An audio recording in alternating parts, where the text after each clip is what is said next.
Et il a vu que j'étais dehors. Et là, il est descendu directement de son scooter. C'était fini. Il m'a... Devant ton frère ? Ouais, devant mon frère. Tu te rends pas forcément compte que tu es pervers narcissique. La limite qui fait qu'une relation devient justement toxique. Il te pousse, il t'étrangle, il te dit que là, c'est la fin. La personne, elle sent que c'est de sa faute alors que pas du tout. Qu'est-ce qui fait qu'une personne va accepter et rester et qu'une autre personne va directement partir ? Je me sentais comme rien. Parfois, il y a même aussi des choses où tu peux pas vraiment pardonner. Comment faire pour se détacher de ça quand on a envie de partir mais qu'on n'arrive pas ? Bienvenue dans ce nouvel épisode de mon podcast Dernier Verre. Et aujourd'hui, on va parler de relations toxiques. Comment reconnaître une relation toxique ? Comment s'en défaire ? Comment savoir si nous-mêmes, on est une personne toxique ? C'est ce dont on va parler aujourd'hui. On va également parler de la gestion de nos émotions dans les relations amoureuses. On va parler de la notion de pardon, de reconstruction aussi. Je vais avoir 2 invités avec moi. On va avoir Marine qui va nous partager son histoire à travers les relations toxiques qu'elle a pu vivre. Et on va également avoir Justine qui est une psychologue spécialisée dans les traumatismes parce que je trouvais ça très important d'avoir une spécialiste pour cadrer un petit peu tout ça, parce que de nos jours, et surtout avec les réseaux sociaux, le terme toxique ou même pervers narcissique, etc., est utilisé un petit peu à tort et à travers. Donc je trouvais ça très important qu'on ait une spécialiste avec nous pour bien mettre des mots sur chaque situation. Je vais vous présenter mes 2 invités et je vous souhaite une bonne écoute. Du coup, je vous laisse vous présenter rapidement. Du coup, moi, c'est Marine, j'ai 27 ans, je suis créatrice de contenu et j'ai aussi ma boutique en ligne de prêt-à-porter. Je suis dans tout ce qui est mode, lifestyle et beaucoup mindset aussi. Et du coup, moi, Justine, donc je suis psychologue, donc je me suis spécialisée pour tout ce qui est prise en charge des enfants et des ados et aussi sur tout ce qui est trauma. Et donc, j'ai mon cabinet à Lille. Là, ça fait 3 ans que je suis installée et ça fait à peu près 7 ans que je travaille. Et tu travailles uniquement enfants-adolescents ? Non, j'accueille tout type de population, mais c'est vrai que j'ai fait une spécialité plutôt pour accompagner les enfants, les ados et tout ce qui est autour du trauma. Donc, tout ce qui est trauma, forcément, ça touche tout le monde. Et donc, j'accompagne tout type de personnes. C'est ce que j'allais dire, parce que même en tant qu'adulte, on peut avoir des traumas d'enfance au final qu'on... C'est ça. Ça peut être la raison pour laquelle on vient. Tout à fait. Et c'est la raison pour laquelle on est là, du coup, pour que Marine nous raconte l'histoire qu'elle a vécue, parce que le thème de la vidéo, évidemment, c'est les relations toxiques. Donc, elle est là, et je t'en remercie, pour témoigner de ce qu'elle a vécu en présence de Justine, qui saura mettre des mots, justement, sur tout ça. Donc, je te laisse nous raconter, si tu veux commencer. Merci à toi pour l'invitation. C'est vrai que parler de soi à cœur ouvert comme ça, c'est pas toujours évident. Et je pense que c'est aussi pour ça qu'il y a des personnes qui viennent voir des psys, pour avoir quelqu'un un peu de neutre, etc. Et parce que c'est vrai que du coup, moi, par mon passé, en parlant des relations toxiques, je pense que je n'ai eu que des relations toxiques dans ma vie. Et c'est vrai que ça a été compliqué quand tu te forges en tant que jeune femme, tu sais, et que en fait, la seule chose que tu as vécue et la seule chose que tu connais, c'est ça. Tu penses qu'en fait, le monde, c'est vraiment ça. Donc c'est ce qu'on disait rapidement, c'est que du coup, tu répètes les mêmes schémas inconsciemment parce que tu connais que ça, en fait. Ouais, c'est ça. Et pourtant, à l'époque, j'étais vraiment consciente que mes parents, en fait, sont ensemble depuis qu'ils ont 14 ans, tous les deux. Ok. Et ils s'aiment comme au premier jour. Enfin, vraiment, on est dans une famille où on se dit je t'aime, on se donne de l'attention, on se soutient, on est vraiment très... voilà, on montre tout ça parce qu'on sait à quel point la vie, elle est courte. Donc... Et moi, en fait, je pensais vraiment au prince charmant, au conte de fées, à l'amour vraiment éternel. Donc, en gros, à mes 15 ans, je me suis mise en couple, du coup, avec un peu mon sauveur, comme j'aime l'appeler. Parce que c'est vrai qu'à l'époque, du coup, j'ai beaucoup été harcelée en école primaire par les parents d'élèves. J'étais dans l'école primaire, du coup, de ma grand-mère. Okay. Et du coup, c'était un peu... ça jalousait un petit peu, etc. Après, au collège, j'ai eu aussi beaucoup de jalousie concernant que ce soit mon milieu, entre guillemets, familial, les notes que j'avais au collège. J'étais un peu la bonne élève, on va dire, du collège, etc. Et du coup, je pense que cette période de harcèlement a fait en sorte que le premier homme qui est arrivé dans ma vie, je l'ai vu directement comme mon sauveur. Je l'ai vu comme le mec qui allait me sortir vraiment de tout ce déferlement de haine, parce que je connaissais pas cette vie-là, moi. Tu es le seul qui t'apportait de l'amour dans un environnement où les gens te critiquaient. Et du coup, en fait, je l'ai rencontré donc au collège. Il était plus âgé que moi et tout de suite, c'était quelqu'un de pas trop fréquentable. Ok. Et tout de suite, je me suis dit, en fait, les gens ont peur de lui. Moi, il s'intéresse à moi. Donc, en fait, ça va être quelqu'un qui va me sauver. Et puis, voilà, Qui je va vais te pouvoir protéger, être protégée. Et du coup, au début, tu sais pas que c'est toxique parce que tu connais pas. Mhm. C'est ta première relation, première, c'est ouais. ton premier amour. Donc, au début, c'est tout beau tout rose en plus. Mais surtout toi qui viens d'une famille où tout le monde se dit je t'aime, lui t'apporte beaucoup d'amour, t'as l'habitude de ça, C'est pour ça. toi c'est normal. C'est ça. Moi, je connaissais vraiment pas, en fait, ce monde de toxicité et de choses malsaines, de mensonges, de trahison. Je connaissais pas du tout. J'étais vraiment. Dans ta bulle un peu. Ouais, enfin, c'est ça. ouais. J'étais dans ma petite fleur bleue, tout se passe bien, tout le monde est content, mon monde de bisounours, vraiment. Et du coup, au début, tout se passe bien. En plus de ça, c'est quelqu'un. En fait, j'étais clairement avec un pervers narcissique. Je le sais maintenant. Ouais. Et j'aime pas quand on utilise ce mot à tort et à travers parce que c'est pas parce que le mec qui va te mentir ou qui va te tromper une fois que c'est forcément un pervers narcissique. Et c'est pas. Là, avec le recul et l'expérience que j'ai aujourd'hui, je peux le dire concrètement. Et c'est vrai que c'est un peu le thème à la mode. Ouais. C'est pervers ça. narcissique et tout le monde l'utilise à tout va. Dès on qu'il y a reviendra un petit peu après parce que un mec qui a 2-3 défauts, ça y est, c'est bon, il est toxique. C'est toxique, faut à tout prix le quitter parce que non, c'est vraiment pour moi, j'ai l'impression, après tu nous diras, mais pour moi j'ai l'impression que c'est une maladie. C'est quelque chose il peut pas faire autrement. Que j'ai l'impression que c'est vraiment à soigner et même que c'est même peut-être pas soignable. Je sais pas. Et du coup, en fait, donc au début, tout est beau, tout est rose. Voilà, avec les parents, etc., tout allait bien parce que c'est quelqu'un qui porte très bien sur lui, qui veut vraiment se faire passer pour quelqu'un qui n'est pas à l'intérieur. Donc moi, c'était des beaux discours, c'était des belles choses. Et au début, il te prouve qu'il est là vraiment pour te protéger, il te prouve qu'il est là pour te faire du bien, etc. Donc toi, en fait, tu te lâches totalement. Et au fur et à mesure du temps, tu te dis, il est trop gentil avec moi, il est parfait, il est comme ci, il est comme ça, et ok, je peux me laisser faire. Et c'est là où tu tombes après dans un engrenage qui fait que tu commences à être un peu sous l'emprise et tu contrôles plus trop ce qui vient. Et c'était quoi le premier signe, ce qu'il a fait, où tu t'es dit, ok, là, il est pas comme d'habitude? Le tout premier signe, c'était, on va dire, 6 mois après qu'on se soit vraiment mis en couple, parce que je suis restée 5 ans avec cette personne, du coup. Et c'était tout simplement, là, j'aime pas trop la jupe que t'as mis, elle est un peu courte. Donc toi, tu te dis, ouais, peut-être qu'elle est un peu courte, allez, je vais me changer. Et tu prends ça comme quelque chose d'anodin, parce que lui, il le fait vraiment passer comme, juste, j'aime pas. Ouais, j'aime pas, c'est mon conseil, voilà. Surtout que t'as jamais dit ça avant, donc tu te dis peut-être que... Ouais. Et en plus, ça, t'es dans une période où t'as 16 ans, t'as envie d'être féminine, tu sors avec tes copines, tu dis, ok, j'ai envie de bien me coiffer, bien me pomponner. Donc, première chose, c'est ça. Et ensuite, il va, du coup, vu que t'as accepté le fait qu'ils te disent, change-toi. Après, il se dit, lui, ok, je peux maintenant lui dire tout. Donc, je veux pas que tu te maquilles comme ci, je veux pas que tu te coiffes comme ça, et je veux pas que tu mettes ci, je veux pas que tu mettes des talons. Donc, en fait, après, t'acceptes parce que tu l'as accepté une fois. Donc, lui, il sait qu'il peut le faire. Et toi, tu penses tout le temps qu'il a raison? Ouais. À chaque fois. Au début, tu vois, en fait, c'est vraiment placé entre plein de choses qui sont bien, et après, il y a une petite critique. Et du coup, ça commence comme ça un peu sur ton style, toi, physiquement, vestimentaire.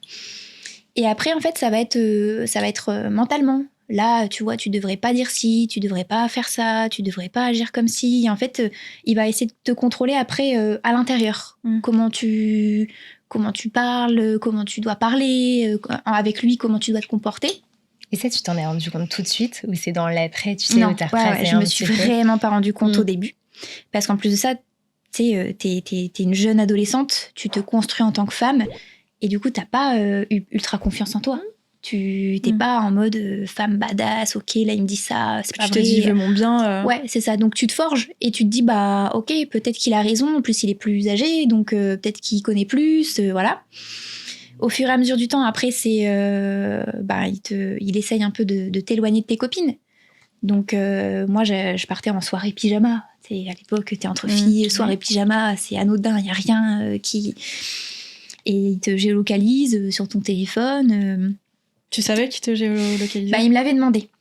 Ouais, ça a été aussi il t'avait dit quoi? C'était pour ta sécurité? Il m'avait dit, écoute, sur Snapchat, il faut que je mette la géolocalisation, tu sais, on sait jamais ce qui arrive aux filles, voilà, jeunes, etc. Ok, vas-y, on géolocalise au cas où un jour s'il m'arrive un truc, tu sais. Toi, t'avais pas la sienne par contre? Non. Ouais. Bah non. Bah, donc voilà, et un jour il m'a géolocalisé, il a vu qu'en fait j'étais partie en soirée pyjama avec mes copines et il est venu me chercher.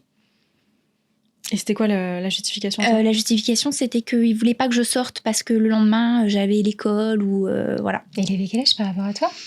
Il était 4 ans plus âgé. Ok. Ouais. Donc il était majeur en Ouais. plus. Ouais. Donc 3-4 ans. Et du coup, donc lui, il avait son véhicule. Et à l'époque, il avait une moto. Enfin bref, il venait me chercher. Et du coup, donc il vient me chercher chez une copine. Et là, c'était vraiment... en fait, je l'ai vraiment pris comme... ah là, j'ai plus le droit de faire ce que je veux. Et là, j'ai commencé à voir que c'était un peu bizarre. Et c'était bizarre, mais en fait, en même temps, je l'aimais. Et je me disais, je peux pas le quitter pour ça.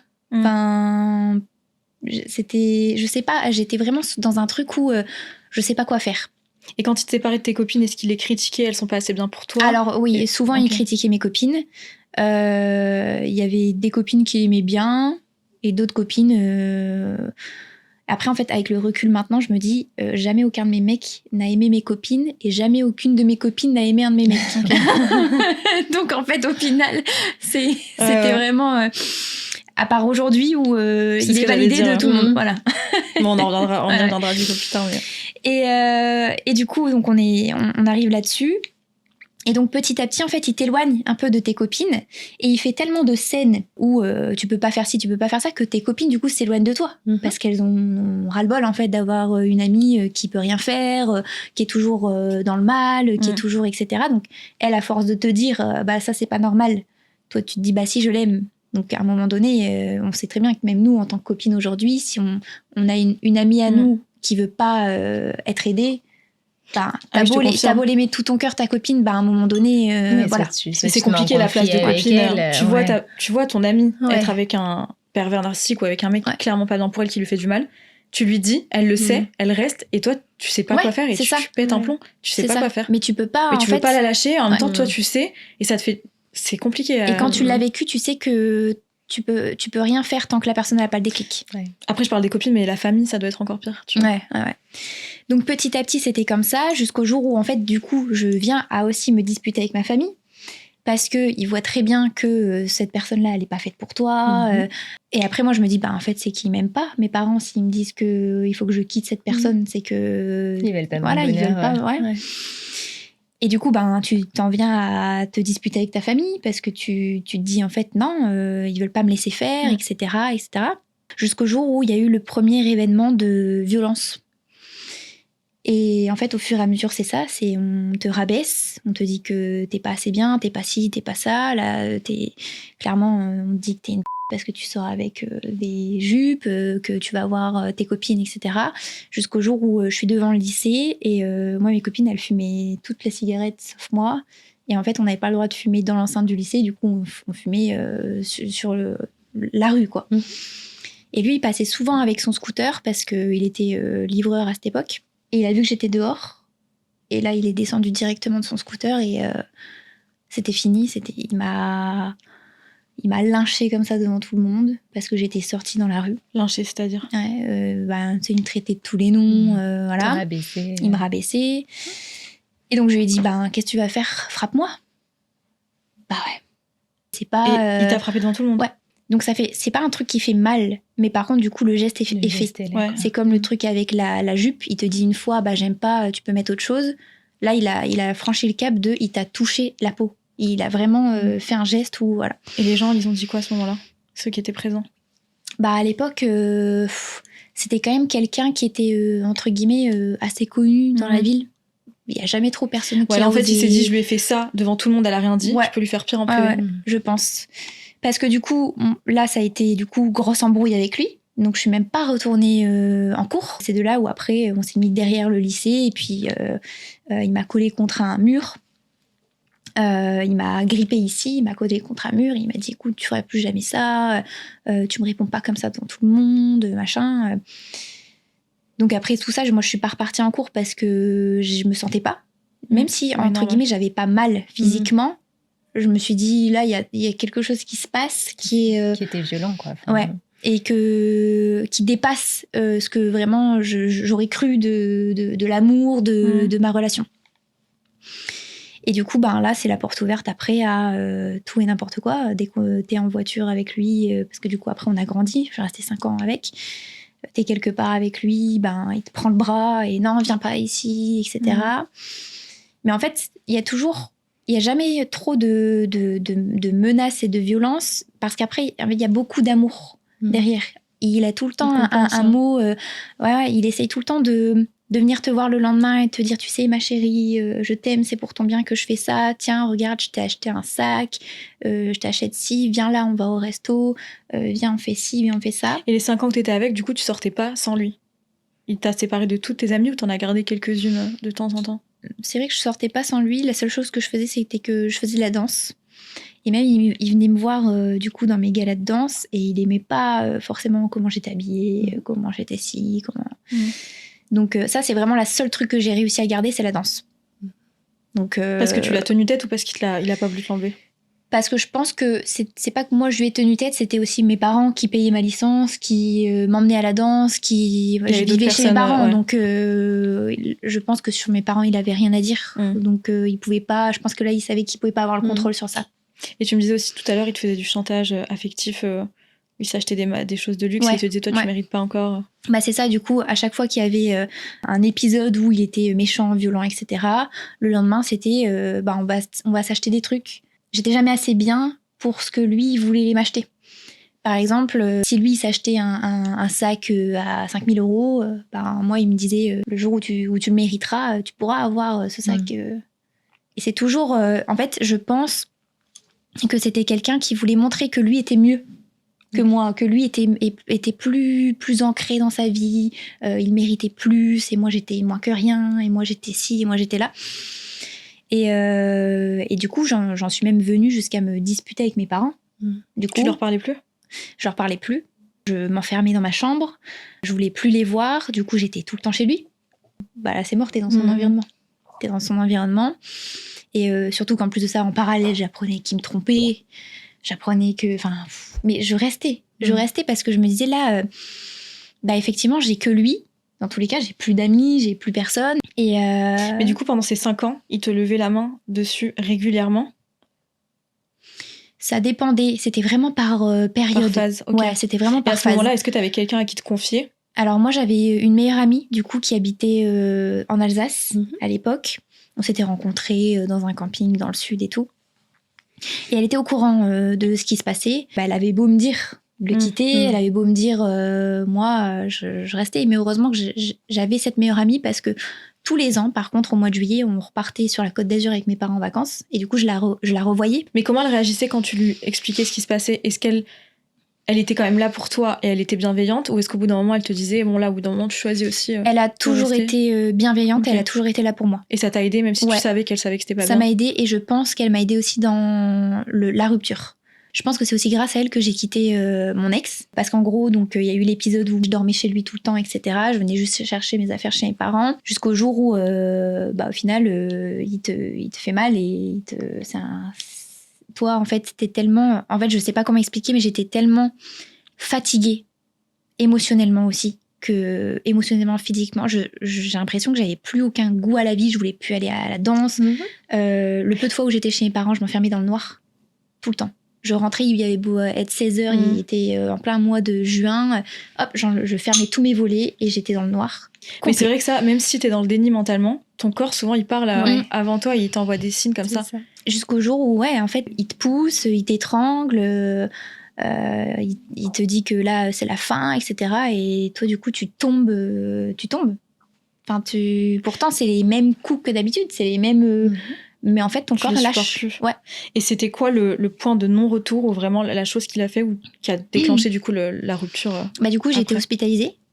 À cause de ces coups? Ouais, à cause de... Je pense aussi mentalement. En fait, je suis pas sûre que ce soit... ton corps et ton esprit t'ont lâché d'un coup. Voilà, en fait, j'ai été hospitalisée parce que là, c'était... tout a lâché. Trop. Et d'ailleurs, je sais que dans ma famille, ça a mis un gros coup. Là encore, à l'heure actuelle, avec mon petit frère et tout, qui l'a très mal vécu parce qu'il était du coup jeune à l'époque. Il devait avoir 8-10 ans. Donc, je pense qu'elle a un peu traumatisé. Surtout quand c'est la grande sœur qui... Ouais. Et du coup, j'étais hospitalisée pendant une semaine, on va dire. Ah oui. Une petite semaine. Ouais. Parce que du coup, il me gardait aussi en psychiatrie, etc. pour que j'aille mieux. C'est lui qui t'a amené à l'hôpital ou... Non, c'est ma mère qui m'a amenée à l'hôpital. Ok, t'as appelé ta mère et elle... Ouais. Et du coup, donc j'ai été à l'hôpital, j'étais hospitalisée. Et en fait, c'est drôle parce que c'était en pleine période où mes copines, tu sais, elles commencent à sortir parce que tu commences un peu à avoir ta voiture, tu commences à aller en boîte, tu commences à faire des trucs. Et genre, moi, pendant que j'étais dans ma chambre, je vais dire ma chambre d'hôtel, non? La chambre d'hôpital. Dans ma chambre d'hôpital, je voyais les snaps. Je voyais les snaps de mes copines et je me disais, attends, là, elles sont en train de s'éclater et moi, en fait, je suis là, à l'hôpital. Je me disais, je suis pas en train de vivre la vie de jeune fille que j'aimerais avoir parce que moi, je sors pas. J'étais jamais sortie en boîte. La première fois que je suis sortie en boîte, j'avais 20 ans. Même je suis sortie au resto avec des copines ou quoi, j'avais 20 ans. Mais c'est vrai que t'as le temps de cogiter, t'es une semaine sans lui. Et en plus, il est venu te voir à l'hôpital ou pas? Il est venu me voir une fois, ouais. Et qu'est-ce qu'il a dit? Il est venu me voir une fois et tu vas sortir, t'inquiète pas, ça va aller. Et t'en as parlé au médecin quand t'étais à l'hôpital de lui? Ouais. Ils t'ont dit quoi? Ouais. En fait, c'est pour ça que j'allais jamais voir les psychologues parce que j'ai toujours eu des psychologues qui notaient sur leur carnet ce que j'avais à leur dire, mais qui me donnaient pas de solution. Ok. Donc au final, j'ai arrêté mon suivi psychologique parce que tu parlais toute seule, en fait, et du coup j'avais des cachets, donc on me donnait du Xanax, des trucs, voilà. Et à un moment donné, j'ai tout arrêté, donc je suis sortie de l'hôpital. En fait, je me suis remise avec lui. Et ta mère, elle savait que il te levait la main dessus, etc. Ouais. Ça devait être dur aussi. Ouais. Ma mère, elle le savait, toute ma famille le sait à l'heure actuelle. Hein. C'est pas que je me suis remise avec lui, mais je suis restée en contact.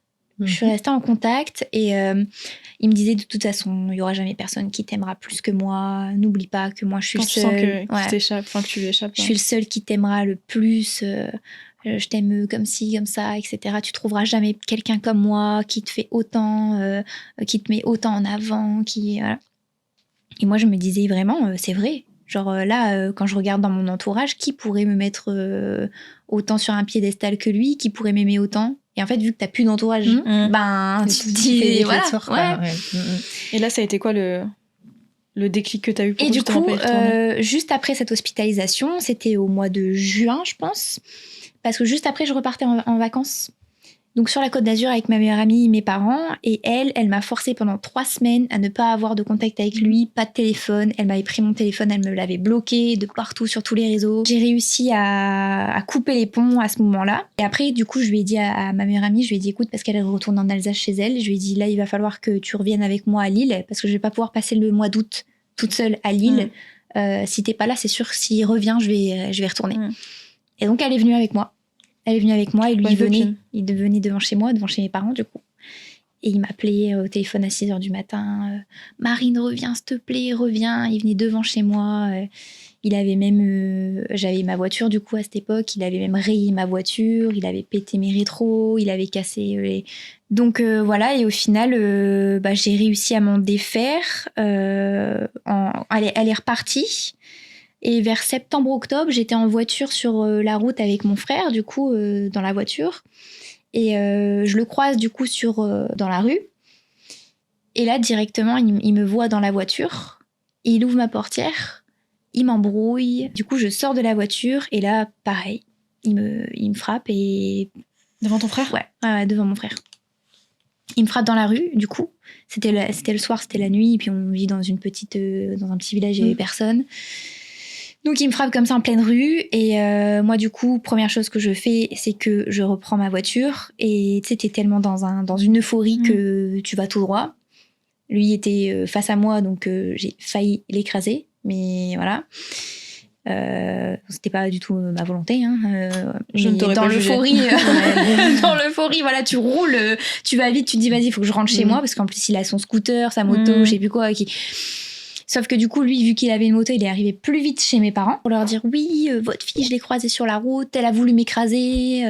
Voilà, donc ça a été encore tout un truc. Et du coup, là, on est reparti porter plainte, donc procédure d'éloignement, etc., etc. Et depuis ce jour, je ne l'ai plus revu, à part au tribunal. Et quand tu restais ces 5 années, est-ce que au fond de toi, tu savais que c'était pas bien, tu voulais le quitter, mais tu t'es dit non, je reste, ou vraiment déni total jusqu'à l'hôpital? Je pense que, non, vers la fin, je savais que c'était pas bien, mais j'arrivais pas à partir. T'écoutais pas ton instinct, Ouais, en fait. ouais, j'arrivais pas à partir parce que justement, quand je partais en vacances ou que je voyais ma meilleure amie qui était d'Alsace et tout, je lui disais, mais là, j'en peux plus. En plus, je sais qu'il me trompe. En plus, il est violent. En plus, il est ci. En plus, il est ça. Je me sens pas bien. Et moi, en fait, je m'éteignais petit à petit. Je sentais que j'étais pas une adolescente comme les autres. Je me sentais comme rien. Je peux pas, même là à l'heure actuelle, j'arrive pas à me dire à cette période-là, j'étais quelqu'un, j'étais confiante, j'étais fière de moi, j'étais pas fière de moi, tu vois. Et t'es encore en contact avec cette amie qui t'a un peu, qui t'a fait reprendre quoi la vie? Non. On a perdu contact quand je me suis lancée dans l'entrepreneuriat. Okay. Ouais. Mais c'est vrai qu'heureusement qu'elle était là du coup à cette période-là, parce que, et c'était une question aussi que j'avais pour toi Justine, c'est quand t'es proche de quelqu'un qui vit ce genre de choses, comment agir? Parce que c'est vrai que dans un premier temps, t'es là pour elle. Et quand tu vois qu'elle sait, mais qu'elle y retourne quand même, et que toi, t'es impuissant, j'imagine qu'il faut pas la brusquer non plus, mais en même temps, il faut lui dire les vérités. Comment tu fais, en fait, pour bien gérer ça? En fait, c'est vrai que tu vois, Marine, elle l'a vécu, le fait que quand on te brusque, en fait, quoi qu'il arrive, au bout d'un moment, c'est aussi en tant que copine que tu perds patience et que tu dis, elle m'écoute pas, de toute façon, je vais lui répéter les mêmes choses, donc du coup, elle va jamais avancer, ça va revenir au même. Et je pense comme toi, tu l'as vécu, mais en fait, il y a tout un cheminement qui se fait. Ouais. Tu vois, en fait, peut-être que pour quelqu'un, lever la main, ce sera le truc de trop, alors que pour quelqu'un d'autre, tu vois, ça va passer. Ce sera peut-être, je sais pas, un verre qui casse ou ça sera le truc de trop. En fait, on a tous aussi une tolérance et une vulnérabilité, tu vois, qui va être différente en fonction des expériences de vie ou la façon dont on a aussi confiance en soi, l'estime de soi. Donc, en fait, c'est vraiment un cheminement qui doit se faire pour la personne elle-même concernée. Oui, c'est et clair. En tant qu'amie, le seul truc en fait qui va être aidant et peut-être le plus bénéfique, c'est d'être là. En fait, un peu à la demande de la personne, tu vois, comme Marine disait pour son amie, c'est là j'ai besoin de toi, faut que tu viennes à Lille. C'est là, tu te saisis du truc et tu vas accompagner parce que toi, tu as manifesté ce besoin à ce moment-là. Que tu vois, si Marine, peut-être que son amie lui avait proposé, écoute, tu veux que je vienne à Lille, mais qu'elles n'étaient pas forcément prêtes, elle lui aurait peut-être dit non, tu sais. Mais en fait, parce c'est vraiment ton cheminement perso qui fait que tu arrives à avancer ou pas dans le fait de pouvoir te séparer de quelqu'un. Parce que c'est vrai que c'est dur. Enfin, moi, je prends mon exemple à moi, mais d'être là pour quelqu'un et quand tu vois qu'elle y retourne et que malgré tout, ça sert à rien ce que tu dis, t'as pas envie de partir parce que j'ai l'impression de l'abandonner, et en même temps je peux pas rester, c'est au-dessus de mes forces quand je vois des choses comme ça, tu vois.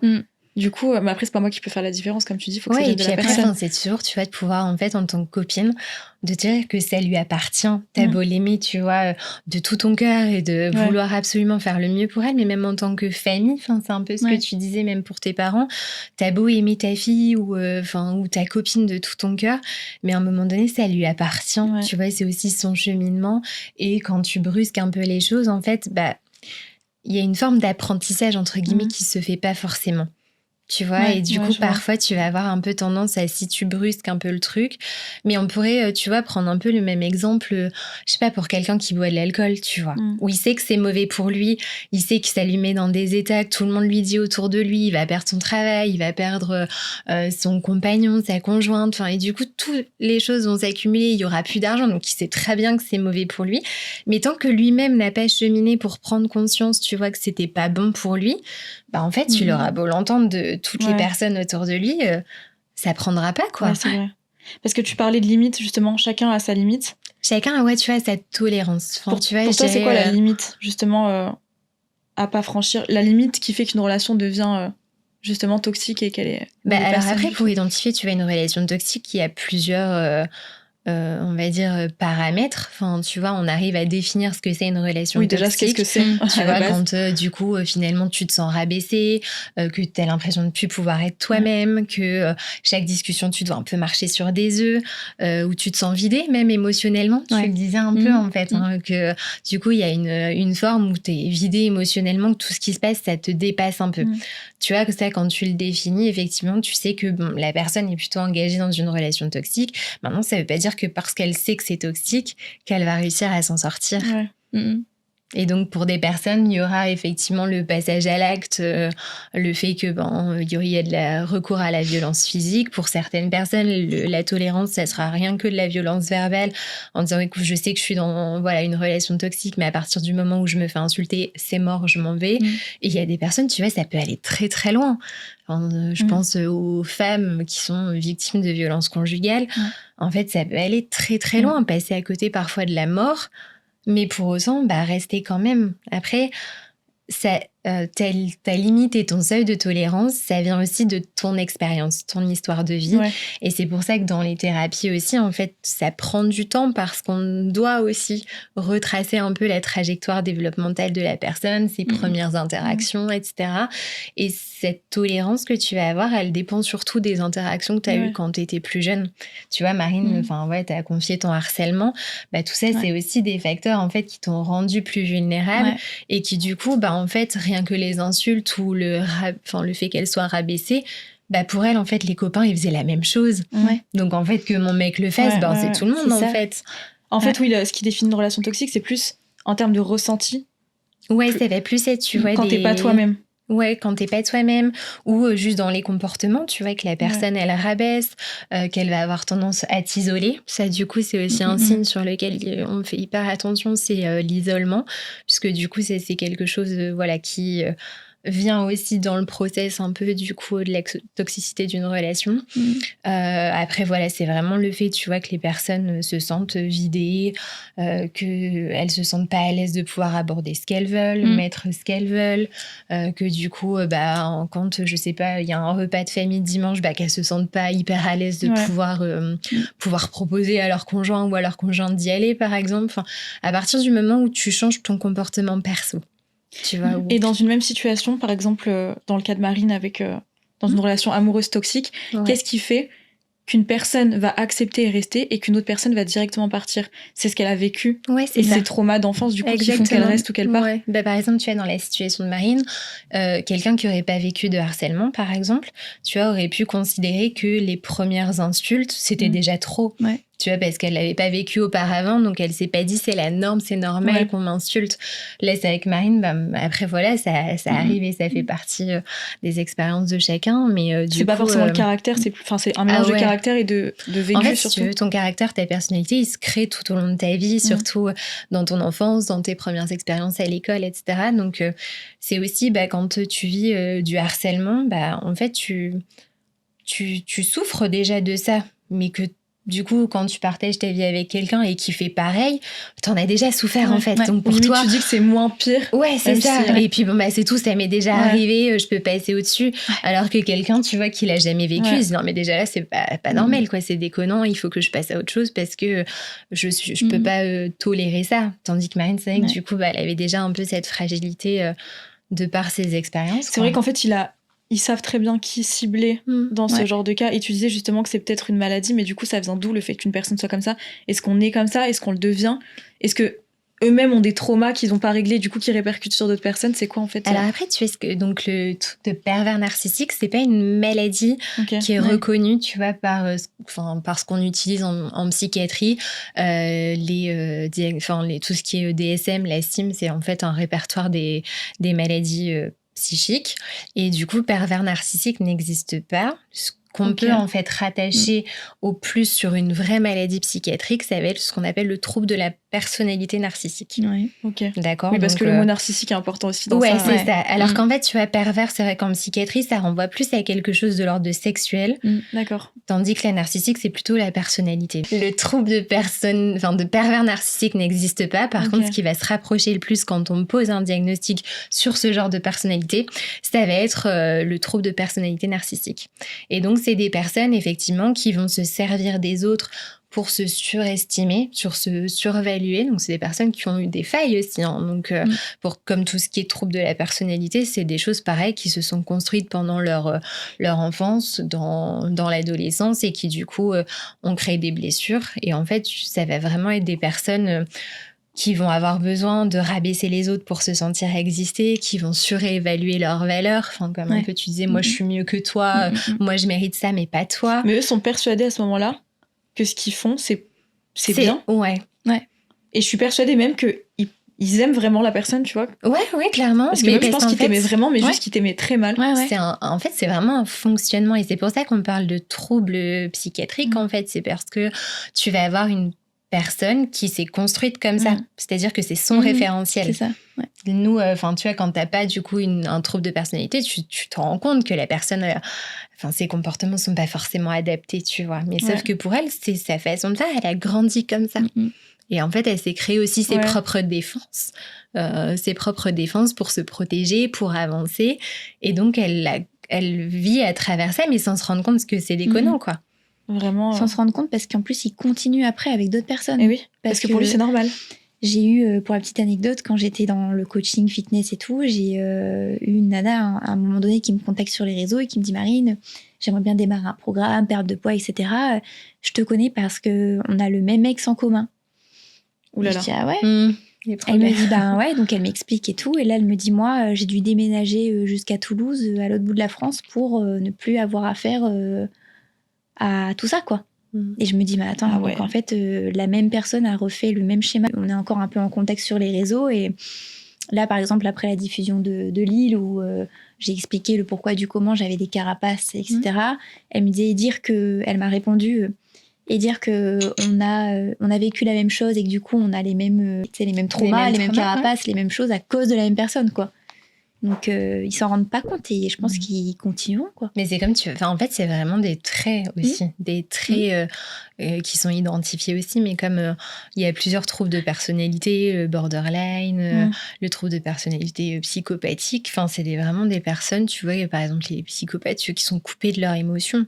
Tu vois, qui sont même pas en fait dans la capacité de pouvoir écouté des podcasts sur ça, se projeter, etc. C'est vraiment. Et est-ce que pour déceler un trouble, c'est avec un psychiatre, une psychologue? Alors du coup, c'est les psychiatres. Ouais, c'est les médecins. Donc la différence psychiatre psychologue, c'est que les psychiatres du coup ce sont les médecins qui font le diagnostic, qui prescrivent aussi les traitements médicamenteux pour du coup gérer la pathologie. Le psychologue, on va plutôt travailler sur les causes, du coup, ce qui a amené à ce développement de la psychopathologie. Et du coup, on va travailler tout le parcours de vie de la personne, essayer du coup de retravailler avec elle justement les différents traumas pour essayer du coup soit d'atténuer les symptômes, soit d'arriver à s'en sortir, quoi. Est-ce que tu as déjà eu des personnes qui sont venues te voir en consultation parce qu'ils étaient pervers narcissiques? Est-ce qu'il y a des gens qui assument qu'ils l'ont été, qui se rendent compte qu'ils le sont? Non. En fait, tu vois, c'est un peu... Tu te rends pas forcément compte que tu es pervers narcissique. Tu te rends compte parfois que certains de tes comportements peuvent être inadaptés. Mais tu te dis pas. Mais tu te dis pas... alors, sauf des personnes qui ont processé depuis assez longtemps, qui ont vu plusieurs psychiatres et qui ont fait effectivement le diagnostic. Mais déjà, ce diagnostic, tu vois, il n'existe pas. Donc, en fait, t'as pas de psychiatre qui va dire « Oui, vous êtes pervers narcissique. » Donc, en fait...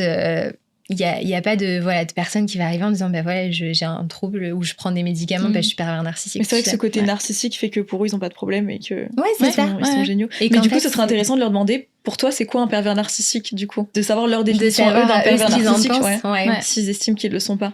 Mais parce qu'en fait je pense que pour eux, tu vois, leur comportement c'est les bons. Tu vois, quand il te dit ta jupe elle est trop courte, pour ces personnes, elles sont persuadées que c'est pour prendre soin de la personne. Et si tu lèves la main dessus, c'est parce que toi t'as fait ça et tu m'as amené à faire ça. C'est ça. Mais tu vois, il y a vraiment ce côté rabaissant et où tu fais culpabiliser. Moi je culpabilisais énormément. Manipulateur en fait. Manipulateur pour arriver à se faire exister. Tu vois, c'est, je te dis effectivement que il y a vraiment un côté où manipulation, encore une fois, qui est hyper inconscient. Tu vois, les gens ils font pas exprès. Et tu vois, c'est quand même des gens qui souffrent de base, à la base. Donc, du coup, c'est vraiment un côté manipulateur où je te fais comprendre que en fait ton comportement n'est pas le bon, mais pour que moi aussi j'existe. Et tu l'as hyper bien dit au début en tant que sauveur, quoi. Du coup, ça me nourrit. Est-ce qu'on peut changer un pervers narcissique? Est-ce qu'on peut l'aider, ou alors la seule solution c'est juste de fuir? Alors, ce sera pas toi, ce sera pas le conjoint, la famille, le partenaire, l'ami. C'est pas le rôle, en fait. Souvent, c'est aussi un cheminement de leur côté de se rendre compte que certains comportements ne sont pas adaptés. T'en as qui vont réussir à le faire. Enfin, si à un moment donné, ils tombent vraiment amoureux de quelqu'un et que la personne, ils se remettent en question sur les relations d'avant. Il y en a qui peuvent réussir effectivement à se remettre en question et à se dire, bah là, je me rends bien compte qu'il y a des comportements que je mets en place ou qu'on m'a renvoyé où je souffre encore plus. Donc, du coup, je peux réussir à rentrer en thérapie et à faire en sorte que j'aille mieux. Donc après, troubles de la personnalité, ça reste des troubles quand même qui sont assez compliqués. C'est des thérapies qui sont très très longues parce que c'est une construction. C'est pas comme un épisode dépressif ou quelque chose comme ça où ça va se déclencher. C'est ça. C'est ton identité, ta personnalité qui s'est construite donc depuis ton enfance jusqu'à ton adolescence. Et donc ça, souvent, tu vas réussir à bouger. Tu déconstruis un peu toute la personne. C'est ça. Mais du coup, c'est des années et des années de travail, quoi. Ouais, bah ouais, parce qu'en même temps, c'est des années et des années, ils ont mis à construire cette personnalité. Donc, c'est pour ça que parfois, tu as des personnes qui disent oui, j'aimerais que ça aille vite, les thérapies. Mais ils oublient aussi que, tu vois, ils n'en sont pas arrivés là du jour au lendemain de se dire, je me suis pas réveillée à un moment donné, j'allais plus bien, quoi.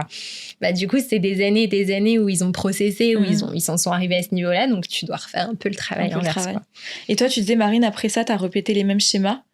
Est-ce que tu te disais que dans la mesure où c'était mieux, ou du moins pire, même si c'est pas français, mais t'as compris, bah du coup c'était quand même mieux et t'y allais et tu répétais ces mêmes schémas. À quel moment t'as arrêté de les répéter en fait? En fait, juste après lui, dès que je l'ai quitté, je me suis mise directement en couple. Directement avec entre guillemets le premier. Quelqu'un qui allait sauver de lui, quoi. Voilà. C'était mon frère qui m'avait dit, écoute, il était en couple avec une fille à l'époque et cette fille, elle avait un frère célibataire. Donc voilà, j'étais en couple avec le frère de la copine de mon frère. Et du coup, au final, c'était même pas quelqu'un vraiment sur qui je me serais retournée de base. Enfin, c'était pas, c'était juste où j'avais besoin de nouveautés, mais j'avais quand même besoin de quelqu'un parce que j'arrivais pas à être seule. Parce que du coup, je me sentais pas bien seule, tu vois. Donc je pense et je sais que je l'ai pris pour un médicament. Clairement, c'était pour parce qu'avec du recul aujourd'hui, je sais que j'ai pas été amoureuse de lui, que j'étais pas. C'est peut-être horrible à dire, mais en fait, je pense qu'il était là pour juste soigner ma blessure. Mais c'était inconscient à ce moment-là, tu te raccrochais à quelqu'un. C'est ça. Et du coup, en fait, lui, c'était aussi malsain, mais dans le sens où il avait pas confiance en lui et du coup, il était très jaloux. Et il voulait pas qu'on sorte dans la rue parce qu'il voulait pas qu'on le voie avec moi, parce qu'il allait se taper la honte et patati et patata. La honte parce que lui était moins bien que toi, du coup. Il se disait moins bien que moi, etc., etc. Donc, tu vois, c'était encore une fois malsain, mais pas du tout. C'était pas un pervers narcissique. C'était juste. J'étais encore une fois dans une relation où je pouvais pas être moi-même, où je devais faire attention à tout ce que je dis pour pas être trop comme ci ou trop comme ça, parce que sinon lui n'allait pas se sentir assez valorisé. Fallait que tu te dévalorises pour être à son niveau, entre guillemets, mais donc, selon lui, quoi. Donc voilà, avec lui, je suis restée quand même un bon 2 ans. Voilà, j'avais besoin, je pense que du coup, j'étais jeune, encore une fois, j'avais pas confiance en moi, et je pense aussi que ce petit côté où lui, il se disait que j'étais waouh, ça me faisait du bien. Ça soignait quelque chose. J'ai quelqu'un là qui me prend vraiment. Il te rabaisse pas, justement, t'es tellement haut que. C'est ça, qui me prend pour sa princesse, pour. Voilà, mais du coup, c'est pas ça. Les deux extrêmes, là. Ouais. Et donc lui, j'ai décidé de le quitter. J'ai pris la décision, du coup, parce que je sentais que en fait, j'étais plus bien dans cette relation, j'étais plus alignée avec moi-même. Et en fait, après cette relation, j'ai décidé de prendre vraiment un moment pour moi où je voulais plus me mettre en couple, vraiment. Et du coup, je me suis concentrée sur moi, sur mon activité professionnelle, sur mes études, sur juste qu'est-ce que je vais faire moi en tant que femme et en tant que personne. Et pas en tant que Marine, la copine de machin, qui vit sa vie au travers de quelqu'un d'autre. Et du coup, c'est là où je pense que j'ai développé un peu cette carapace de femme forte, indépendante, businesswoman. Tu sais, j'étais vraiment dans le prisme du truc où même sur Instagram, on voyait que ça. Et j'étais là en mode waouh. Et je regardais en fait tous les jours des podcasts, des vidéos de nanas ultra inspirantes et je me disais ok, là je veux être comme elle. Tu t'es construit en fait une image de protection. Ouais, c'est ça.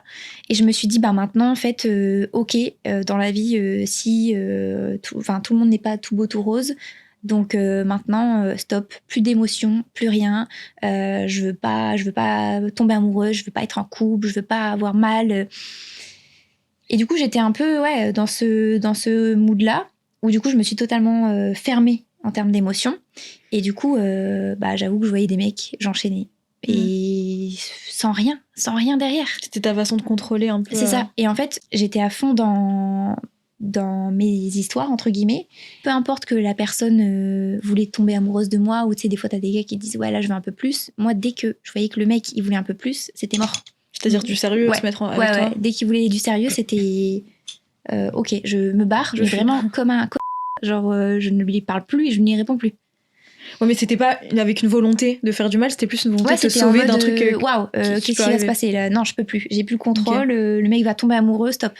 Et du coup après, j'ai eu quelqu'un d'autre, parce que lui, c'était justement, donc je suis tombée sur un gars qui était totalement comme moi, qui avait le même mood de je veux pas me mettre en couple et tout, mais voilà, tu connais le truc de on veut pas se mettre en couple, juste on se voit, voilà. Mais en fait, après, on tombe amoureux, enfin. Et au final, lui, c'était clairement mon idéal masculin. Et puis du coup, je pensais que c'était le mec qu'il me fallait. Auto-entrepreneur, sportif, brun, grand, musclé, bronzé, yeux bleus, tatoué, truc, machin. Il cochait toutes les cases que tu voulais. Trop gentil, trop truc, trop ci, trop là. Mais au final, pareil, c'était malsain dans le sens où lui, il me trompait. Clairement. C'était un mec à femme. Et je pense aussi, pareil, que des fois, j'étais pas assez bien. Toi, tu te sentais pas assez bien, ou lui te disait que moi, je me sentais pas assez bien parce qu'il me faisait comprendre que du coup, lui, de par son train de vie, de par comment il était, etc., j'étais pas comme lui. J'avais pas son train de vie, j'avais pas tout ce qu'il avait, tout ce qu'il faisait, limite, etc. t'avais de la chance d'être avec lui. Ouais, voilà. Jusqu'au jour où, en fait, toute cette carapace que je me suis mise et ces années où je me suis construite en tant que femme, je lui ai juste dit quelque chose à un moment donné en lui disant moi, j'ai besoin de qualité et pas forcément de quantité. Et je lui ai juste envoyé ce message-là parce que je voyais que ni qualité ni quantité, en fait, j'avais rien de lui. J'avais rien. Il donnait tout à d'autres. Donc, je me suis dit non, tu peux pas rester dans une relation qui te fait pas t'épanouir. Je me sentais pas bien et je me disais mais attends, la personne avec qui tu dois être, elle doit juste faire ressortir le meilleur de toi-même. Et moi, avec lui, je devenais jalouse, je devenais possessive parce que je savais qu'il me trompait de partout, mais sans avoir vraiment de preuves. Donc, tu vois, tu sais pas trop si c'est vrai ou pas, donc tu sais pas si tu vas le quitter. Tu deviens parano. Ouais, tu deviens parano et je me dis, mais attends, je suis en train de devenir une personne que je n'ai pas envie de devenir. Et pour moi, c'est pas ça une relation. Du coup, je l'ai quitté et après, je me suis encore une fois, je suis partie à l'autre bout de la France, je suis partie habiter à Montpellier en mode allez hop, vas-y. Et quand je suis rentrée ici à Lille, parce que j'ai tout simplement pas la ville, j'ai rencontré Hugo. Et là, j'ai eu peur, du coup, de retomber dans un environnement un peu toxique, un peu malsain, parce que c'était tout beau, tout rose avec Hugo, c'était comme une évidence. Que moi, je me suis mise des barrières. Et lui, il était là, du coup, pour enlever toutes mes barrières. Franchement, il est resté. Et je me dis... Il t'a mis en confiance, il a compris. Je me dis, franchement, il n'y a pas tous les mecs qui seraient restés avec toutes les barrières que j'ai mises et toutes les limites. Je pense qu'il y en aurait plus d'un qui se serait barré au bout de 2 semaines en mode non mais la meuf, impossible, c'est mort. Ok, donc malgré tout ça, t'as quand même réussi à avoir une relation plus saine à la finalité et maintenant ça fait du bien d'être dans une relation saine, j'imagine. C'est vrai que ça fait du bien. Au début, c'est compliqué parce qu'encore une fois, t'as tous tes traumas du passé où tu te dis attends, l'amour que je connais, ça a été toujours que catastrophique. Tu déconstruis tout. Mais t'es allée voir une psy pour ça, non? Je suis allée voir une psy après. Ok. Là, entre deux, du coup, donc je me suis mise avec Hugo, même si au début je le voulais pas. Franchement, pour le coup, je l'ai vraiment fait galérer parce que je me disais, et pas méchamment. Enfin, je voulais pas le faire galérer pour le faire souffrir ou quoi. C'était plus de l'autoprotection. Je me disais plus, en fait, si tu me veux, je sais qui je suis en tant que femme. Je sais que j'ai telle valeur, telle valeur, telle valeur, telle valeur. Si tu me veux, il faut me mériter. Et je voulais pas me donner comme ça à quelqu'un premier venu parce que il m'a dit un peu que j'étais la femme parfaite à ses yeux. Voilà, je voulais plus tomber dans ce truc.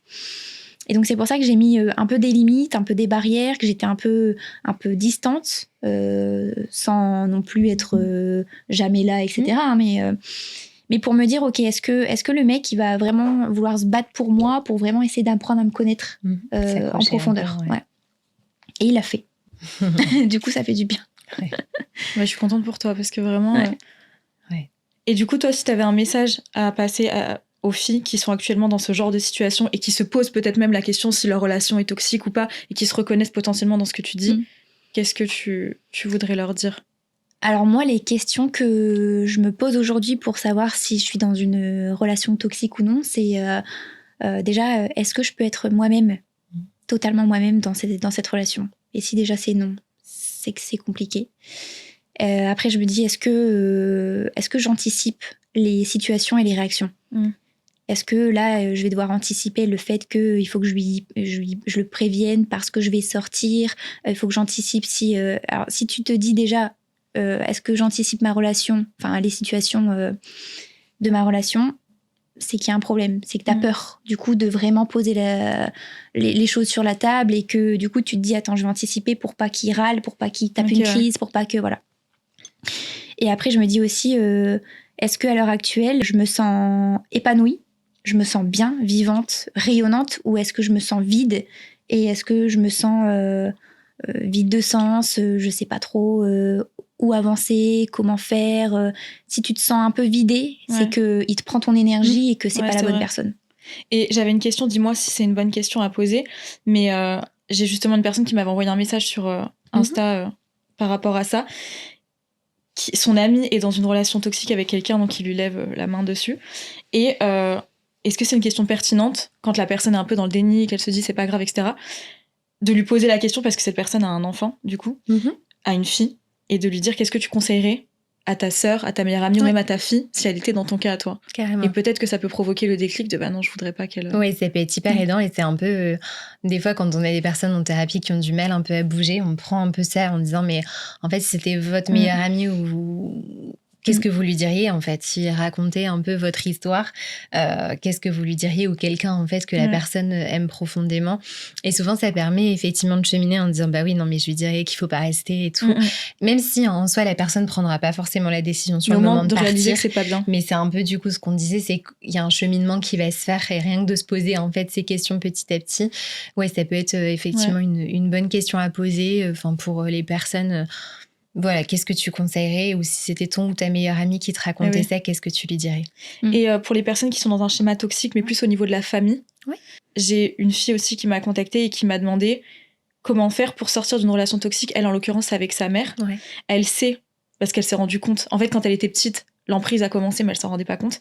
En grandissant et en étant en couple avec un homme sain, pour le coup, elle s'est rendue compte qu'en fait, l'amour de sa mère, il n'était pas forcément... Elle a du mal à partir parce qu'elle a toujours ce truc d'affection, forcément, c'est sa mère qui reste. Et quand elle essaye de partir, elle lui fait du chantage affectif, ou des chantages au suicide, par exemple, ou des choses comme ça. Comment faire pour se détacher de ça quand on a envie de partir, mais qu'on n'arrive pas? Après, du coup, il y a quand même tout un travail qui est autour de la thérapie. C'est ce que j'allais dire, oui. Ouais, en fait, au niveau des croyances, par exemple, pourquoi elle part pas? Qu'est-ce qui fait qu'elle la retient?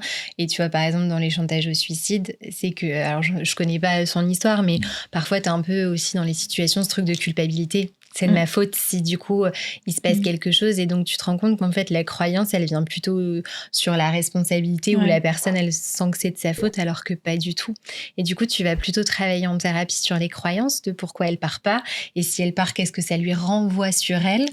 Que réellement dans le lien avec sa mère, ou avec quelqu'un d'autre de sa famille. Tu peux avoir aussi, des fois des relations avec le père qui sont un peu conflictuelles, mais pour autant, voilà, on se sent pas de partir. Mais en fait, c'est plus qu'est-ce que ça nous renvoie sur nous-mêmes que réellement ce qui fait qu'on relation. Reste c'est alors ça. qu'on sait. Exactement. Ok. Et ça va plus sur les croyances sur nous-mêmes que réellement dans le lien avec la personne. J'avais une question, mais moi c'est personnel pour le coup, c'est par rapport à la notion du pardon. Ouais. T'as des gens qui arrivent à pardonner, d'autres non. Mais c'est plus dans les relations en général. Qu'est-ce qui fait qu'on pardonne à quelqu'un? Je te donne un exemple tout bête. Ça s'est mal fini avec mon ex. Parce qu'il y a eu une trahison que j'estime être de son côté. Maintenant, je suis en paix avec ça et je m'entends très bien avec lui. Mais pour autant, avec ce qu'il a fait, j'ai pas voulu me remettre avec lui. Est-ce que j'ai pardonné parce que je suis en paix avec cette histoire et que j'ai plus de rancœur? Ou est-ce que le fait que je veuille pas me remettre avec lui, au fond de moi, c'est que j'ai pas pardonné? Ou est-ce que le fait de me remettre avec lui, c'est juste une conséquence et c'est un choix qui m'appartient? Oui, c'est ça. C'est quoi le pardon exactement? T'es en pardon quand t'es en paix avec la décision.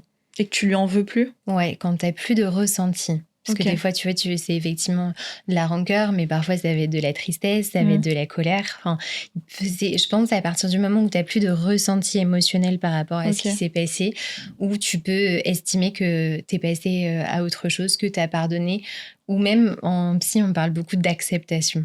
Ok. Tu vois, parce que parfois, il y a même aussi des choses où tu peux pas vraiment pardonner.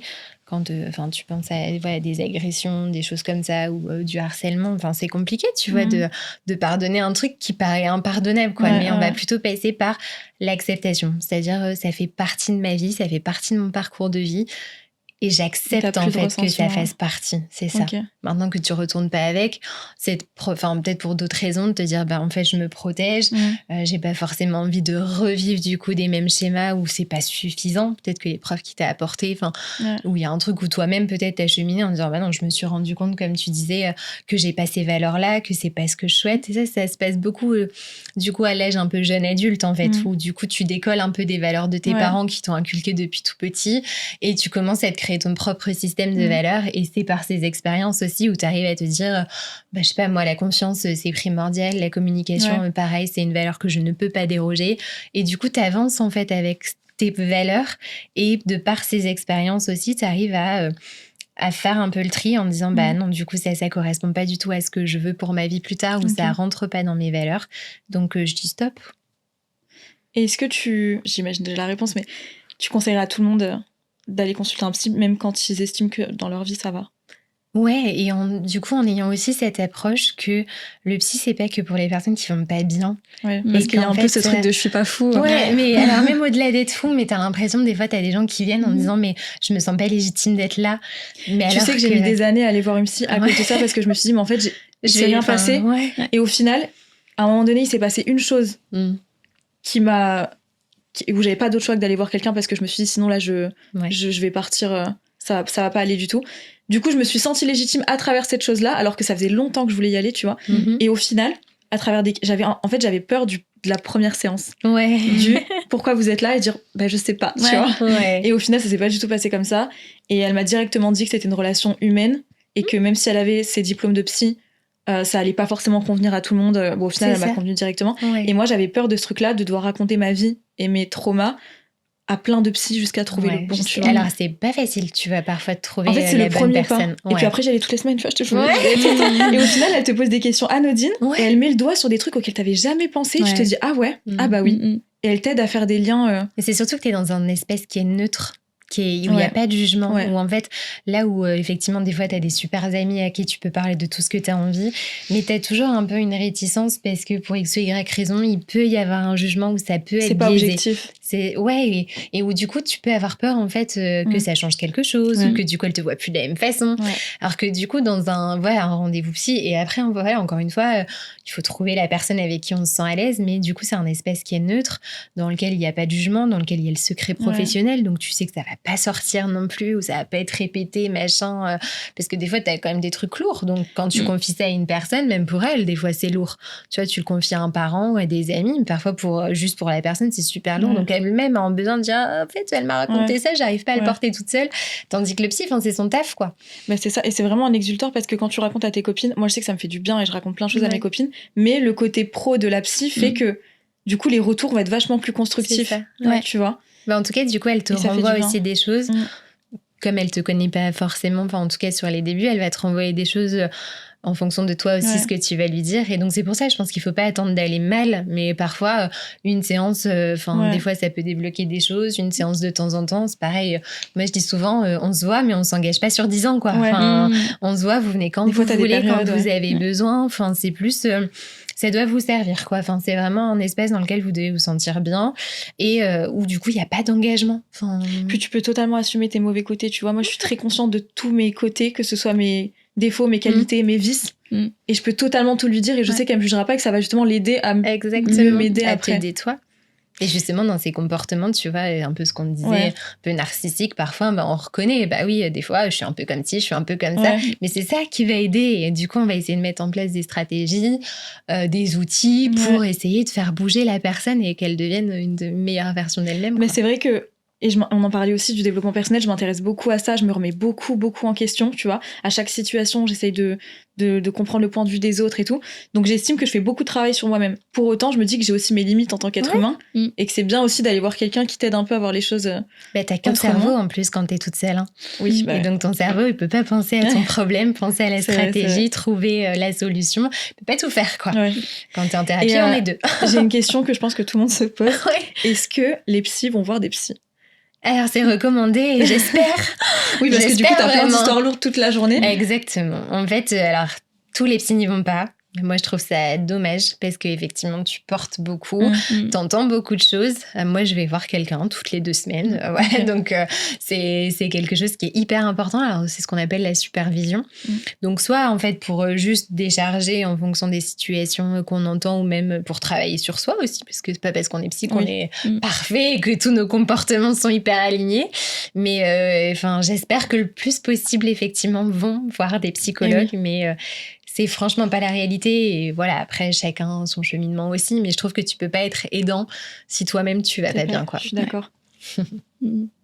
Et est-ce que, en tant que psy, t'as des défauts un petit peu professionnels dans ton quotidien ou par exemple, je sais que j'ai une amie, sa mère, elle est psy. Elle lui dit tout le temps arrête de faire la psy. Elle essaye tout le temps d'analyser les situations dès qu'elle a un problème. Tu sais, est-ce que tu as ce petit défaut professionnel de psychologue? Alors, je vais avoir tendance à réfléchir beaucoup, forcément. Tu vois, dès qu'il y a un truc qui va bloquer, c'est un peu le défaut, c'est d'avoir tendance à ce qu'on appelle intellectualiser. Tu vois, chercher, comme tu disais, à mettre du sens et pourquoi je réagis comme ça et pourquoi du coup la personne elle fait ça. Donc parfois, effectivement, ça peut être un peu fatigant. Maintenant, j'analyse pas toutes les personnes. Enfin, déjà parce que c'est hyper fatigant et que je fais ça à longueur de journée, donc clairement, non, autre chose à faire.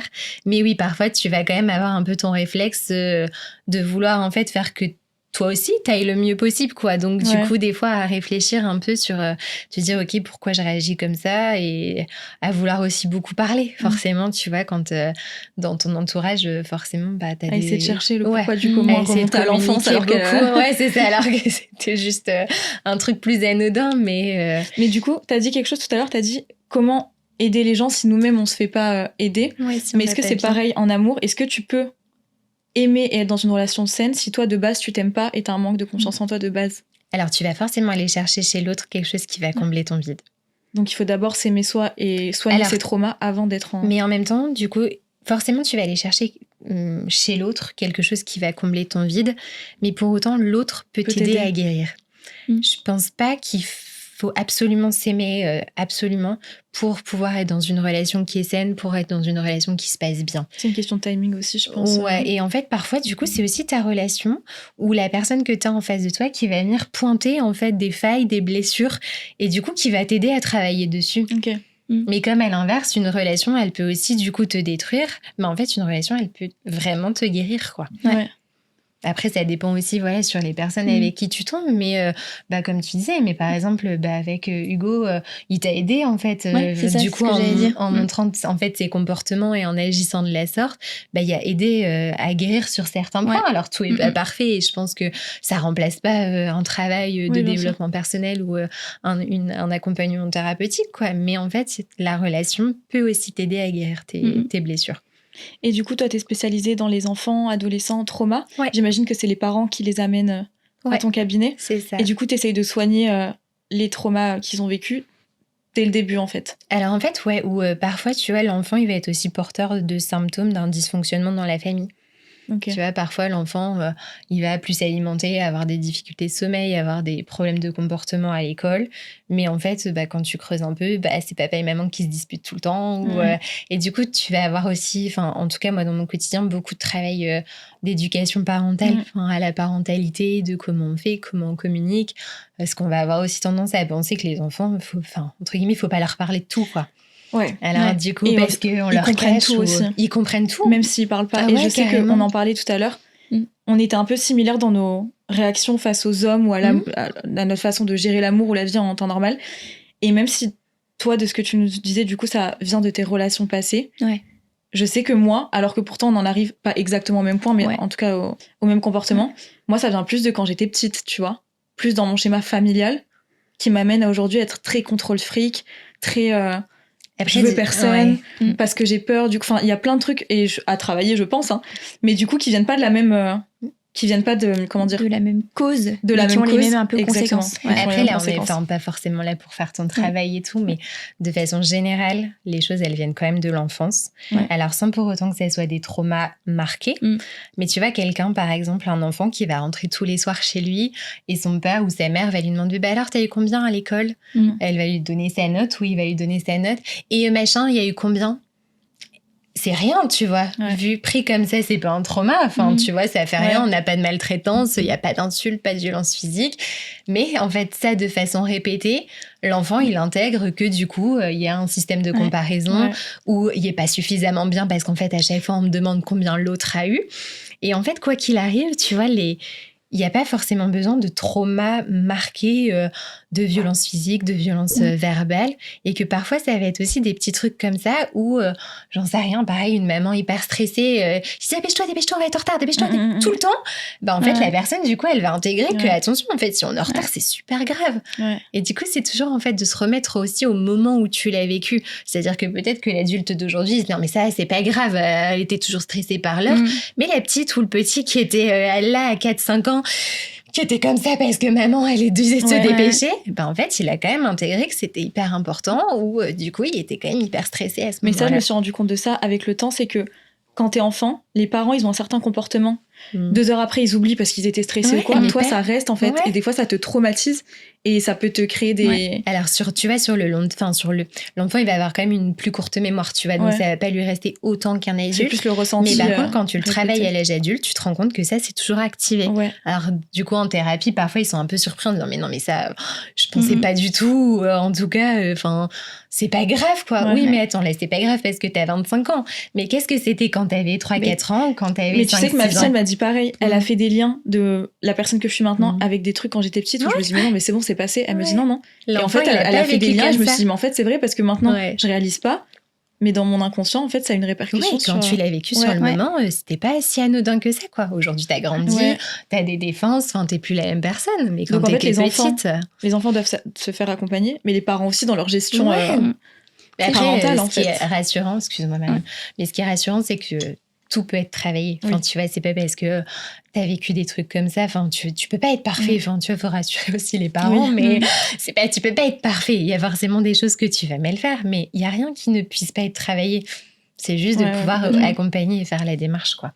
Ouais, c'est dingue parce que, tu sais, j'ai fait du coup des thérapies de psy. J'ai fait de l'EMDR. Et du coup, ça travaille un peu tes traumas, etc. d'enfance. Et j'ai facilement réussi à retravailler un peu les traumas de ma relation toxique et à leur dire au revoir, etc. Mais par contre, tout ce qui est vis-à-vis de mes parents, je n'y arrive pas. Dans le sens où, comme tu disais, moi, j'étais très axée note. Et en fait, moi, je gagnais de l'argent si j'avais telle note. Et tu vois, en fait, vraiment, c'était toujours... C'est pas en mode... je vais pas dire qu'on m'achetait, parce que vraiment, j'ai toujours été dans un environnement familial qui a été vraiment très propice à ma réussite et à mon éducation, etc. C'était la méritocratie tout le temps, en fait. Mais voilà, en fait, c'est ça. Et du coup, je me suis toujours un peu sentie... ouais, là, il faut que tu sois à la hauteur, parce que ta famille, elle t'attend au tournant, en fait. Et du coup, je me suis toujours un peu sentie... la fille de la famille, parce qu'après j'ai des petits frères. Du coup j'étais la plus grande et je me suis toujours sentie la fille de la famille qui doit prouver qu'elle travaille bien à l'école, qu'elle va avoir une belle carrière, que ci, que ça. Et du coup je pense que à l'heure actuelle c'est ce qui fait aussi que je me mets la pression parce et qu'on que je suis un peu rigide. Et bah d'où le fait que ton ex après te dise tu mérites pas le sac encore, etc. Tu te dises oui c'est normal. Et ça renforce. Tu vois, finalement, ça, alors inconsciemment, mais tu vois, quand tu le travailles finalement en thérapie et que tu mets tout en lien, bah, tu vois, notre but aussi, c'est d'aller chercher ces éléments-là pour en fait te dire, bah oui, effectivement, ton ex, il vient appuyer sur un bouton, quoi. Complètement. Et on a parlé des conseils qu'on donnerait à des personnes qui potentiellement vivent une relation toxique. Quels conseils tu pourrais donner ou des questions à se poser aux personnes qui nous regardent et qui potentiellement elles-mêmes sont toxiques sans forcément le savoir, tu vois. Parce qu'après, je pense qu'on peut avoir des comportements toxiques sans être une personne toxique dans son entièreté. Et je pense, arrête-moi si je me trompe, que on peut avoir une relation où 2 personnes ensemble peuvent être toxiques sans l'être forcément seule. Donc comment savoir si à un moment donné c'est nous la personne toxique? Bah après, à partir du moment où on se rend compte qu'on fait du mal peut-être aux autres ou qu'on a aussi soi-même du mal, parce que souvent quand on a des comportements toxiques ou des relations dans lesquelles on a impacté, forcément c'est des conflits, c'est pas serein, c'est du coup des choses où tous les jours il va y avoir des disputes, où on se rend bien compte en fait que déjà nous on n'est pas hyper à l'aise, on souffre, mais aussi la personne en face. Donc c'est à partir du moment où on se rend compte qu'on est en conflit régulièrement et qu'on en souffre, ou du coup de pouvoir travailler là-dessus ou se rendre compte parfois en fait on va être toxique, mais dans une part émotionnelle, c'est-à-dire on va pas forcément se rendre compte, mais avec le recul, quand on est redescendu, qu'on devient plus rationnel, plus fonctionnel, on se dit ah punaise, mais j'aurais jamais dû réagir comme ça, j'aurais jamais dû faire la crise de jalousie hier, c'était complètement déplacé. Enfin, et du coup c'est à partir de ce moment-là où on prend conscience aussi de soi-même, se remettre en question, de se dire mais j'aurais pas dû faire ça, je suis désolée, franchement je m'en veux, j'aurais jamais dû réagir comme ça. Ou sur le moment de toute façon c'était pas possible de faire autrement parce que c'était plus fort que nous. Mais que dans l'après, du coup, on redescend et on se rend bien compte que c'était quand même pas hyper foufou. Bah là, du coup, c'est de se dire, j'ai peut-être besoin d'aide quand même, quoi. J'ai peut-être besoin d'aide pour moi être un peu plus alignée avec, avec ce que je suis, avec ce que j'ai envie de renvoyer, avec la personne que j'ai envie d'être. Si tu te poses la question, je pense c'est que t'es sur un bon chemin, je pense. Ouais, c'est ça. J'avais une dernière question d'une personne qui m'a demandé justement qui vivait un schéma toxique avec un de ses parents, qui maintenant habite, qui est en couple et qui a une belle vie, etc. Mais elle n'arrive pas à tourner la page parce qu'elle estime que ce qui l'aiderait à tourner la page, mais je pense qu'elle devrait aller consulter un psy parce qu'elle en voit pas un, c'est que son parent en question s'excuse et reconnaisse en fait qu'il lui a fait du mal.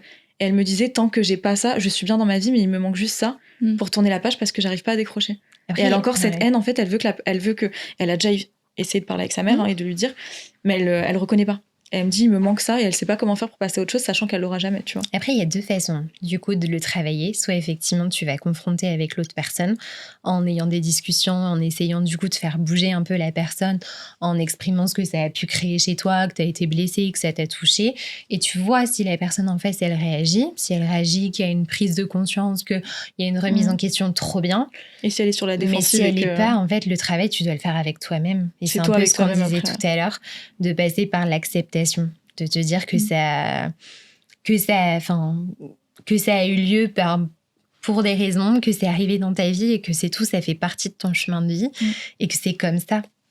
Et parfois, tu vois, il peut y avoir un peu aussi, et quand tu le travailles en thérapie, et ça, je pense à un patient où il avait tendance, tu vois, aussi à beaucoup critiquer ses parents. Mais en fait, quand tu l'écoutais en thérapie, tu sentais que c'était encore l'enfant, quoi, qui parlait, qui était hyper en colère et qui leur en voulait de fou. Et en fait, on l'a repris en thérapie en disant, mais l'adulte d'aujourd'hui, en fait, quand il remet en perspective un peu tout ça, et que du coup, il mesure aussi peut-être, en fait, ce que c'est d'être un adulte, d'avoir ses difficultés, peut-être des problèmes de couple, parce que du coup, il les a traversés, Mais qu'est-ce qu'il en pense, en fait, de ce que son père ou sa mère faisait? Et là, tu sentais qu'il y a un truc qui a pris, une prise de conscience, et dire, ah oui, mais en fait, oui, du coup, je comprends que parfois, ça devait pas être simple non plus pour eux, quoi. Mais en fait, si tu veux, il était vraiment encore dans son regard d'enfant, en vouloir, hyper en colère, tu vois, à dire, mais vous vous rendez compte, il a fait ça, ça. Ok, mais juste 2 secondes. Maintenant, on se place à l'adulte et on prend en considération le travail, la relation, les enfants.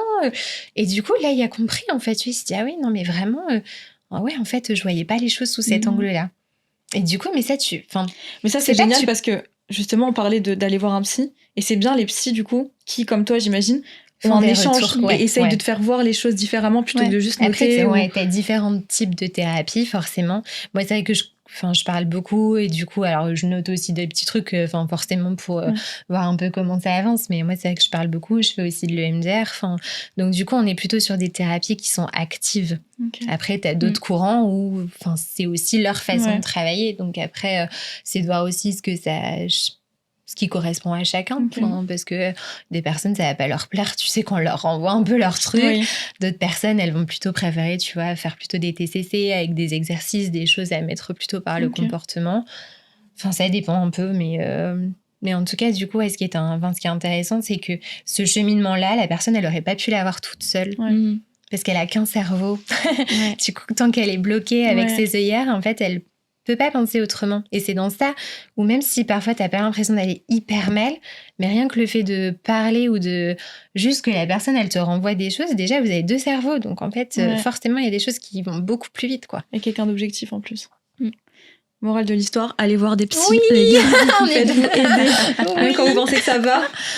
Et ça peut bien se passer, hein. On peut faire aussi que quelques séances et faire en sorte que ça aille. Hein. Mais je pense que des fois, les gens, ils ont peur de ce qu'ils vont dire ou du Après, c'est notre boulot aussi.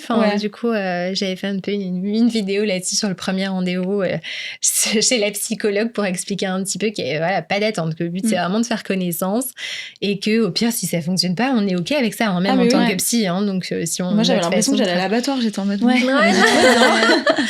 ça se passe bien des fois. Merci beaucoup.